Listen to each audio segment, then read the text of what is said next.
I'm the 13th Wolfman, and this is my response to the movie Phantom. The movie Phantom has asked us to do a top 3. I'm very cool with this. The top 3 this subject this week is top 3 silent films, silent horror films. Now, as most of you might know, the silent movie era ran from 1894 to 1929. That was a 35-year run, which is a pretty good run for the first movies. Actually, the first movie came out around 1888, made by Louis Le Prince. A lot of people believe that he was the devil incarnate, to be honest. Back then, you had regular still cameras that could take your picture, and a lot of people believe that if you took a picture of you, that what you're actually capturing on film was their soul. So the minute that they made movies, they made film move and people move. That was some real hoodoo voodoo stuff, and Louis Le Prince was like the first person to make a movie. It was only 2 seconds long, and it was just these people walking around in a circle. Something like Walk Around the Rose Bush or something like that was what it was called. But that's neither here nor there. The movie Phantom asks what our top 3 horror silent films would be. And the first one actually comes from 1896 or 97. It was put out by George Millet. If you saw the movie Hugo, you would kind of be familiar with the name. He was the main plot point of that movie. But I saw the movie. It's called House of the Devil, and it came out like 1896, 97, somewhere in there. And when I was about 12 years old, we went to this pizza place called Pizza and Pipes.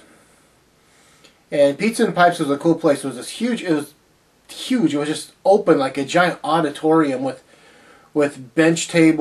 tables and just benches. Not a lot of individual little tables. Just big long cafeteria type setting. And so we went there, and you would order a pizza, you would sit down, and on a big screen they would show nothing but silent movies, and they would have an organist there play while the silent movies played, and it was like Laurel and Hardy and Charlie Chaplin, the Keystone Cops, and everything that they could find, And one of them was The House of the Devil by George Millet. It's the only time I ever saw this movie.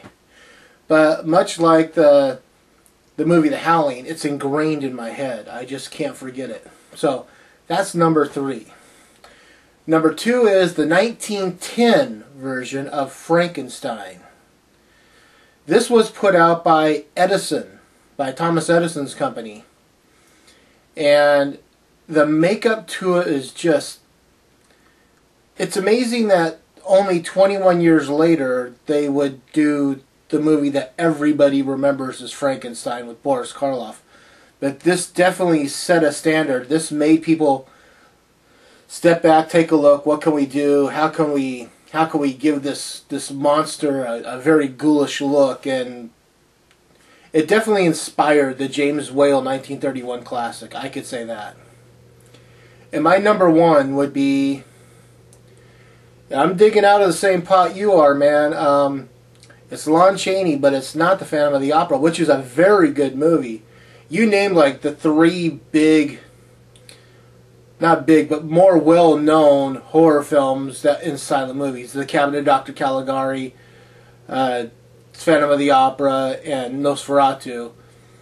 But the one that I'm digging out of, just because I think the makeup in this is amazing. Lon Chaney Sr. was an incredible illusionist when it came to makeup. And that is The Hunchback of Notre Dame, or Notre Dame, however you want to pronounce the last name. I just remembered him all Quasimodo'd up, I mean, basically, if you watch the if you watch the Disney cartoon, The Hunchback of Notre Dame, or Notre Dame, if you look at that and you look at an old still from the Lon Chaney silent movie, they basically just went back and said, hey, here's how he's got to look. He's got to look like Lon Chaney. They just kind of just took that whole image and made it their own. But Lon Chaney did it first, man. He made it look good. That he was an incredible man. And just some notable, just some honorable mentions that weren't mentioned. The John Barrymore version of Dr. Jekyll and Mr. Hyde. Incredible transformation scene. You mentioned the monster. That was one. Faust. I think there were like 1,000 versions of Faust during the silent era.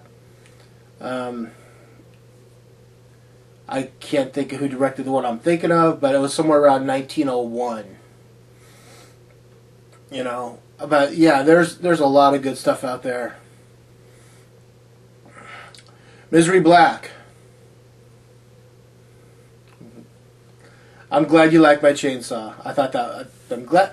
I love to hear people laugh. Thank you. Natalie Myers. I love the fact that she wants to take over the Corn Children gang. I laughed at that. I thought that was funny. That someone said, well, Billick needs to lose his leadership and someone needs to take over. And Natalie Myers was like, I'll do it. Like, yeah, cool. Yeah. That was funny. Yeah, man. You're doing a great job. I can't give you I praise this channel. It's a great channel. I love the fact that everything's coming along. Maya, the fallen angel, she seems to be loosening up a little bit. She's still a little shy, but she'll get into it. Just take your cues from Natalie Meyer. She seems like the most comfortable of the Corn Children there. So this is it. This is what I have to say. I'm the 13th Wolfman. I'm on the prowl.